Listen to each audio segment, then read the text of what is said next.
to believe that when my next guest makes a dinner reservation, back in the old days, pre-COVID, it would be the Femi party of 2 or the Femi party of 4.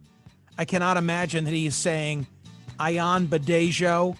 I'm sorry, could you please spell and repeat that for me? If Smirkanish is difficult, I can only imagine what it's like to be Femi Ayanbadejo. You know him best perhaps as winning a Super Bowl with the Baltimore Ravens. He played 11 years in the NFL. So too his brother, by the way. Currently the founder and CEO of HealthReel Incorporated. That's a digital health assessment and health education company. He is a deep thinker, has an MBA from Johns Hopkins, and wrote a great piece for Smirkanish.com under the headline, Free Speech Can't Cancel Truth. May I give you just a paragraph? Femi writes, the right to free speech does not cancel our societal right to truth. We've all lost family members and or friends due to what I would call mostly nonviolent radicalization from social media misinformation. The truth is their beliefs and actions are a form of self-cancellation, and only they can undo this form of self-harm. It's posted at Smirkanish.com, and I've just tweeted it yet again. Femi, thank you so much for coming back to the program. I hope all is well with you. Everything is great, Mike. I really appreciate you having me on. I think this is my, fifth or sixth time over the last 6 or 7 years I've been on with you. So I really enjoy your show and really excited to talk about this new hot topic that's floating around the digital space in our living rooms. So I remember when we met in the aftermath of the Freddie Gray situation in Baltimore. And my recollection is that I was there doing an outdoor event and you were my guest, an outdoor broadcast live on a Saturday amidst great turmoil. Tell everybody first, not only about your football career, but who you are as a resident of that community. Yeah, I played for the Ravens for 3 years, won a Super Bowl in 2000. My kids were born and raised here, and I'm from California. And when I retired back to into the human performance space, opened up a private training facility. And after about 5 years of that, I was really just thinking about how can I touch 5 million people instead of 500? And I decided to pursue my MBA at Hopkins and really start to think about health and health information and how the real epidemic that we're dealing with prior to COVID is obesity. And so that motivated me to think about different platforms and interaction pieces that I could create that would help people better understand how to engage their health and build their resilience. And, my kids were here in Maryland and it made sense to go to Hopkins. I wanted to rebrand myself. I didn't want to be Femi the football player. I wanted to be Femi the entrepreneur and thinker. And I couldn't think of a better institution other than Hopkins to do that. And coincidentally, I was able to partner with NASA. So I consult with NASA now. I work with Hopkins. I have a tech company, and I feel blessed in this, in this space and time that we're in to have something that's fairly positive going on in my life. But you also have, roots now in that community and a very active awareness and involvement in what's going on around you.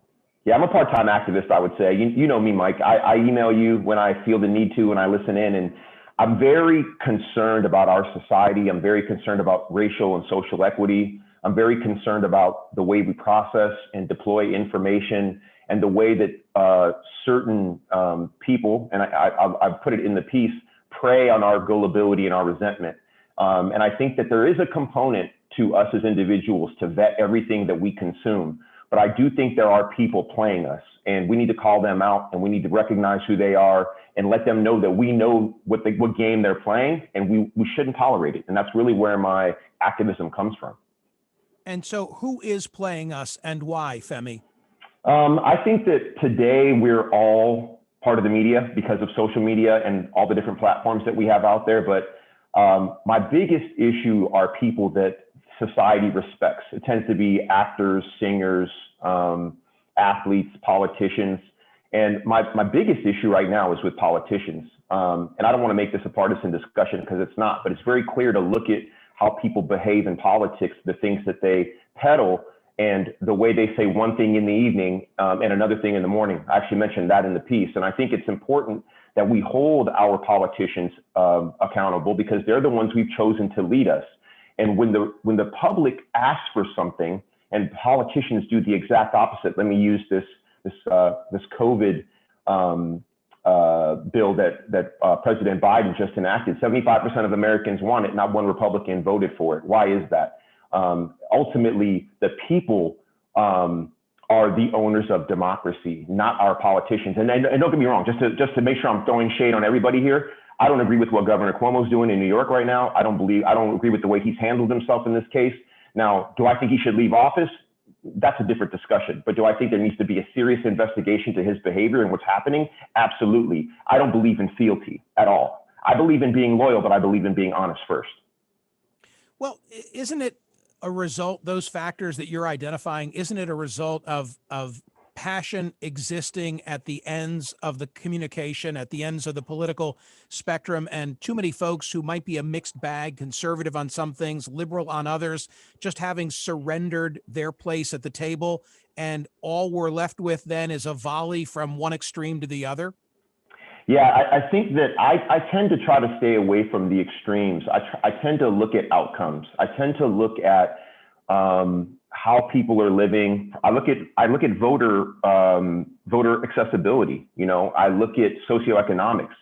I look at the people in power, and are they doing what's best for the people, or are there a small segment of individuals that are basically dictating how they vote and the different policies they push forward? And so I do think that the left and the right extremes may have the loudest voices, but I think what I love about your show and what I love to try to talk about is, although I come from a liberal background and I'm more leaning left, I do try to listen to people, and I do hope that when I speak to them that they know that I'm being honest and that I'm really concerned about where things are going. But there's this false sense of equivalence, this false equivalence that we levy across all politicians, and I just don't believe that. I think we need to use a lot more scalpels and a lot less axes. Because if you really look at people's backgrounds and dig into who they are, it's very, very clear who's misleading us and who's misspeaking and who's really just trying to be, in the way and not necessarily doing the people's will. We can see that every day when we look at what's happening on TV. And I don't care if it's CNN, MSNBC, or Fox News. If you really take the time to look at it, it's very obvious who's being obstructionist at this time in 2021. Well, they're obstructionist, and I'll go back to your earlier statement. They're playing us because this is me speaking, not Femi, but you can weigh in and agree or disagree. They're acting with a profit motive. I mean, their fomenting of discord is designed to keep people coming back to websites or to television programs or radio programs, not with a message of unity, but with a message of division. I maintain that's how we got to the events of January 6th. Yeah, no, I agree 100%. And I think that, we tend to like to cookie cutter things. We tend to like to make things bite-sized and easy to process. We don't live in that time period. We live in a very hyperbolic people. There's a lot of really smart people out there. And I think that, and maybe you agree with this and maybe you won't, but I feel really bad for people that are victims of misinformation, because they are responsible in vetting information, but I think they have good hearts. I think they mean well. But unfortunately, the tribe or the team that they've picked doesn't care about telling the truth. They care about power. They're drunk on power. I think I mentioned this in the piece as well. I think the power grab as a result of President Trump and the people that follow him, and I'm talking about politicians right now, it is so disconcerting to me to watch people go kiss the ring in Florida when they have people that are struggling in Texas, that are struggling in Alabama, that are struggling in California, that are struggling in Maryland. Why are you doing that? You need to look to the people that have picked you to lead them and to care about what they are concerned with, not what former President Trump is concerned with. I think that's a really big problem. Femi, here's something that you wrote. Again, the essay is in my Twitter feed. We must get back to our core principles if we're going to navigate the numerous issues that confront us as a nation. Demand truth, accountability, responsibility, and inclusion from everyone with a digital microphone. A false equivalence between factual news, opinion, grievance, and conspiracy has all taken root. It all got lumped under the umbrella of unbiased news journalism. It is not all news. Misinformation does not carry factual weight. It sounds great the way you've expressed it. How practical are making these changes? It's difficult. It's really difficult, because if it was easy, we would have solved it already. I just think that the way that news is being proliferated is so much faster than we can vet it and hold people accountable for it. And so, like I said, I'm a pretty resilient person. People that know me, and I mentioned this once again in the piece a tiny bit, is that I've been through a lot of things. I'm writing a book right now, actually, and I've interviewed my mom about this. We lived in Nigeria with no running gas, no running water or electricity for a stretch of time. I lived in the housing projects in Chicago, Illinois for a good stretch of time. And I've been able to rise up out of all that.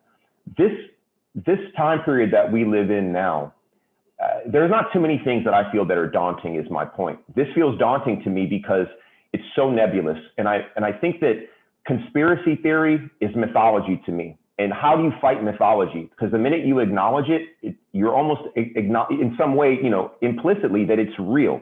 And I just hope that we can find a way in a societal manner that's not based on race or tribalism to really just demand honesty and to demand truth. That's really all I can say in regard to kind of like where my head is at and why I wrote the piece and why I'm so concerned. And I think that piece that you just read acknowledges that. Why do you think you survived and thrived when some with whom you were raised weren't able to do so?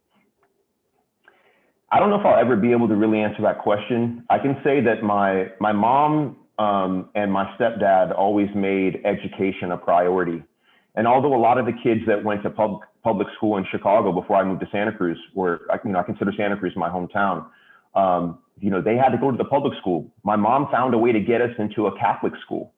And so I think that the fact that we had access, just that one little pivot from a public to a private school in a very problematic part of Chicago, probably had a big part in saving our lives. And I think things just incrementally improved. And then moving out of Chicago and out of the housing projects to Santa Cruz, I mean, you couldn't get more, 180, in regard to, being able to sleep with your door open, as opposed to wondering like who's at the door, right? Maybe I shouldn't even answer it. And so I think that we got lucky in a lot of ways, but I think education was a big part of it. If I had to say anything, I would say education is probably the most important thing. I know you've had success on the gridiron. You're having success as an entrepreneur. I mentioned that you're the CEO of HealthReel Incorporated, and you have that technology transfer agreement with NASA. But what about a career in public service for you?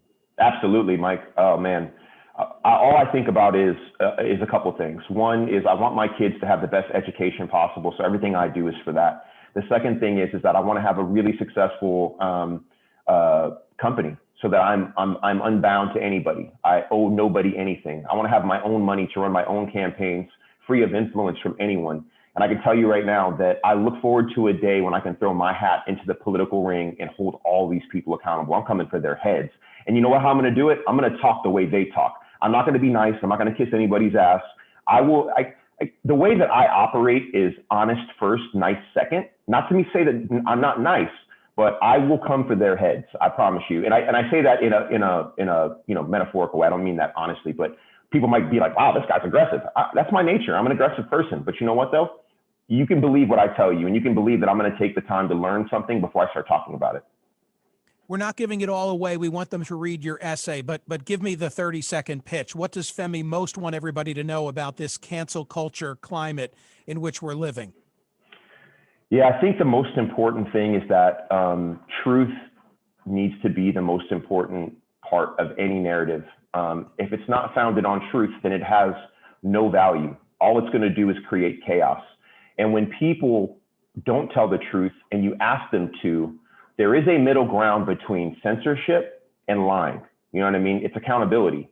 I just want people to be accountable. I want them to acknowledge that yelling fire in a movie theater when there isn't one will harm people. And that's the same thing we're doing now when we're volleying lies and misinformation into social media and sharing that with our friends and families. We can already see how it's affected us as a society, just looking at the insurrection back on January 6th. Ayanbadejo. Yes, sir. I'm not sure it fits on a bumper sticker. No, I don't think it will. And you know what? I'll have to come to you and TC maybe. Maybe you can help me with my campaign ads. I have it. I already have it. Let's hear it. Femi first. Femi first. I like that. Femi first. Femi, thank you. You're always welcome here, and love the essay that you wrote. Thank you so much. Thanks for having me, Mike, and thanks for allowing me to write it for you. Okay, my friend. I am back right after this.